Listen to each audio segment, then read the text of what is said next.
ಸುರೇಶ್ ಅವರಿಗೆ ಮೊದಲೇ ಬಾರಿ ಏನು ಭೇಟಿ ಮಾಡ್ತಿಲ್ಲ. ಬೆಂಗಳೂರಲ್ಲಿ ನಾನು ಕ್ವಾರ್ಟರ್ಸಲ್ಲಿ ಇದ್ರೆ ಅವ್ರು ಬರ್ತಾರೆ, ಅವ್ರು ಯಾವಾಗ ಇಲ್ಲಿದ್ರೆ ಅವ್ರ ಮನೆಗೆ ಬಂದು ಭೇಟಿ ಮಾಡೋದು ನಾವು ಇಬ್ಬರದು ಸಹಜ. ತಿಂಗಳಿಗೆ 4 ಸತಿ ಭೇಟಿ ಮಾಡ್ತೀವಿ ನಾವು. ಎಷ್ಟು? ತಿಂಗಳಿಗೆ 4 ಸತಿ. ನೀವು ನೋಡಿರ್ಬೋದು ಭಾಳ ಸತಿ. ಅವ್ರು ನನ್ನ ಫೋನ್ ಮಾಡ್ತಾರೆ, ಅವ್ರು ಕ್ವಾರ್ಟರ್ಸಲ್ಲಿ ಇದ್ರೆ ಕ್ವಾರ್ಟರ್ಸ್ಗೆ ಬರ್ತಾರೆ, ಇಲ್ಲ ನಾನು ಇವ್ರ ಮನೇಲಿದ್ರೆ ನಾನು ಬರ್ತೀನಿ. ಅದು ಮಾಮೂಲಿ. ನಮ್ದು ಇಬ್ಬರು ಸ್ನೇಹಿತ ಇವತ್ತಿಂದ ಇಲ್ಲ, ಭಾಳ ವರ್ಷದಿಂದ ಇರೋದು ನಾವು.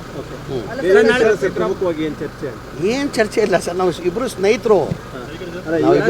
ಪರಿಷತ್ ಎಲೆಕ್ಷನ್ ಬೇರೆ ನಡೀತಾ ಇದೆ ಸರ್. ಸಹಜವಾಗಿ ತಾವು ಮೊದಲ ಬಾರಿಗೆ ಸಚಿವ ಸಂಪುಟದಲ್ಲಿ ಬರ್ತೀರಿ, ಮೊದಲ ಲಿಸ್ಟಲ್ಲಿ ಅಂತ ಇತ್ತು, ತಡವಾಗಿದೆ. ಹಾಗಾಗಿ ಸಹಜವಾಗಿ ಕುತೂಹಲ ಇದೆ. ತಮ್ಮ 2ನೇ ಲಿಸ್ಟ್ ಕುತೂಹಲ ಏನಿಲ್ಲ, ನಾನು ಪದೇ ಪದೇ ಅವಾಗ ಹೇಳ್ತಾನೆ ಇರ್ತೀನಿ, ನಮ್ಮ ಪಕ್ಷ ಹೈಕಮಾಂಡ್ ಏನು ನಿರ್ಧಾರ ಮಾಡಿದಾಗ ಅದಕ್ಕೆ ಬದ್ಧ ಅಂತ. ಫಸ್ಟ್ ಲಿಸ್ಟಲ್ಲಿ ಮಾಡ್ತಾರಂತ ನಿರೀಕ್ಷೆ ಇಟ್ಕೊಂಡಿದೆ, ಸೆಕೆಂಡ್ ಲಿಸ್ಟಲ್ಲೂ ಮಾಡ್ತೀನಿ ಅಂತ ನಿರೀಕ್ಷೆ ಇಟ್ಕೊಂಡಿದ್ದೀನಿ. ಮಾಡಿಲ್ಲ ಅಂದರೂ ನನಗೇನು ಸಮಸ್ಯೆ ಇಲ್ಲ, ತೊಂದರೆ ಇಲ್ಲ. ಏನಕ್ಕೆ ಪ್ರೊಟೆಸ್ಟ್ ನಾನು ಅಭಿಮಾನಿಗಳು ಮಾಡ್ತಾರೆ, ನಾನು ಮಾಡ್ತಾಯಿದ್ದೀನಿ. ಈಗ ನಾನು ಕೇಳ್ತಾ ಇದ್ದೀನಿ, ನಾನು ಮಂತ್ರಿ ಮಾಡಿ ಅಂತ ಮಾಧ್ಯಮದಲ್ಲಿ ಕೇಳ್ತಾ ಇದ್ದೀನಿ. ಅಭಿಮಾನಿಗಳು ಎಲ್ಲಾದರೂ ಸಹಜ. ಅದು ಅವ್ರವ್ರ ಅಭಿಮಾನಿಗಳು ಅವ್ರ ಲೀಡರ್ನ ಮಂತ್ರಿ ಮಾಡೋಂತ ಕೇಳೋದಂತ ಎಲ್ಲ ಕಡೆ ಸಹಜ. ಅದು ಭಾಳ ಜನ ಕೇಳ್ತಾರೆ, ಹಂಗೂ ನನಗೂ ಕೇಳ್ತಾರೆ. ಸ್ವಲ್ಪ ಬೇಸರದಲ್ಲಿ ಸಮೀರ್ ಖಂಡಿತ ಇಲ್ಲ, ಖಂಡಿತ ಇಲ್ಲ, ಏನೇನು ಇಲ್ಲ.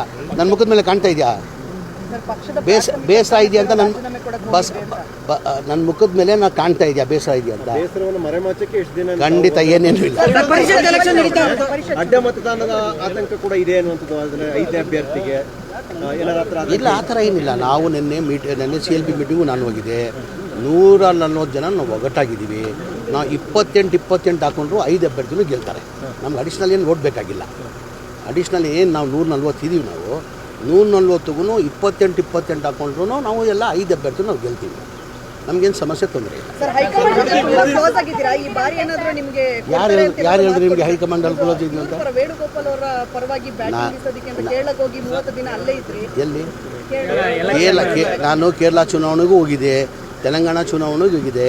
ಪಕ್ಷ ನನಗೆ ಏನೇನು ಜವಾಬ್ದಾರಿ ಕೊಟ್ಟಿದೆ ಆ ಜವಾಬ್ದಾರಿನ ನಾನು ನಿಭಾಯಿಸ್ಕೊಂಡು ಬಂದಿದ್ದೀನಿ. ಮುಂದೇನು ಪಕ್ಷ ಏನು ಜವಾಬ್ದಾರಿ ಕೊಡ್ತಾರೆ ಅದು ನಿಭಾಯಿಸ್ತೀನಿ. ಅಗತ್ಯನೇ ಇಲ್ಲಲ್ಲ ನಮಗೆ. ನಾವು ಹೇಳ್ದಿಲ್ಲ 28 ಹಾಕೊಂಡ್ರು ನಾವು 5 ಜನನು ನಾವು ಗೆಲ್ತೀವಿ. ಬೇಕಾಗಿಲ್ಲ, 28 ಇದ್ರೆ ಸಾಕು. ಟೌನ್ಶಿಪ್ ವಿಚಾರದಲ್ಲಿ ಸಾಕಷ್ಟು ಜಟಾಪಟಿ ನಡೆದಿದೆ. ಕುಮಾರಸ್ವಾಮಿ ಅವರು ಸರ್ಕಾರದ ವಿರುದ್ಧ ಈಗ ಟೌನ್ಶಿಪ್ ಮಾಡಬೇಕಂತ ಶುರು ಮಾಡಿದೆ, ಚಾಲನೆ ಕೊಟ್ಟಿದ್ದೆ ಕುಮಾರಸ್ವಾಮಿ ಅವರು. ತಮಗೆಲ್ಲ ಗೊತ್ತಿದೆ. 2006ರಲ್ಲಿ ಆವಾಗಲೂ ನಾನು ಮಂತ್ರಿ ಆಗಿದ್ದೆ. ಇದು ಚಾಲನೆ ಕೊಟ್ಟಿದ್ಯಾರು? ಕುಮಾರಸ್ವಾಮಿ ತಾನೆ.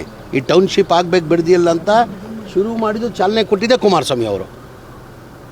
ಅವ್ರ ಟೈಮಲ್ಲೇ ತಾನೆ 2000 ಮಾಡ್ತಾ ಇದ್ದಾರೆ ಸರ್. ಈ ವಿರೋಧ ಅಂದರೆ ಅವ್ರು ಸಹಿಸ್ಕೊಳ್ಳೋಕ್ಕಾಗ್ತಾಯಿಲ್ಲ. ಒಳ್ಳೆ ಕೆಲಸ ಆಗ್ತಾಯಿದೆ, ಸಹಿಸ್ಕೊಳ್ಳೋಕ್ಕಾಗ್ತಾಯಿಲ್ಲ. ರೈತರಿಗೆ ಅನುಕೂಲ ಆಗಿಬಿಡ್ತಾರೆ, ರೈತರೆಲ್ಲ ಶ್ರೀಮಂತರಾಗ್ಬಿಡ್ತಾರೆ. ಅವ್ರಿಗೇನು ರೈತರಾಗೇ ಇರಬೇಕು, ಶ್ರೀಮಂತರಾಗಬಾರ್ದಂತ. ಈಗ ಟೌನ್ಶಿಪ್ ಆದರೆ ಏನಾಗ್ತದೆ? ಲ್ಯಾಂಡ್ ವ್ಯಾಲ್ಯೂ ಜಾಸ್ತಿ ಆಗ್ತದೆ ತಾನೆ, ಲ್ಯಾಂಡ್ ವ್ಯಾಲ್ಯೂ ಬರ್ತದೆ ತಾನೆ. ಅವ್ರ ಲೆಕ್ಕಾಚಾರ ಏನಂದರೆ ರೈತರಾಗೇ ಇರಬೇಕು, ಬಡವರಾಗೇ ಇರಬೇಕು, ಅವ್ರು ಶ್ರೀಮಂತರು ಆಗಬಾರ್ದು.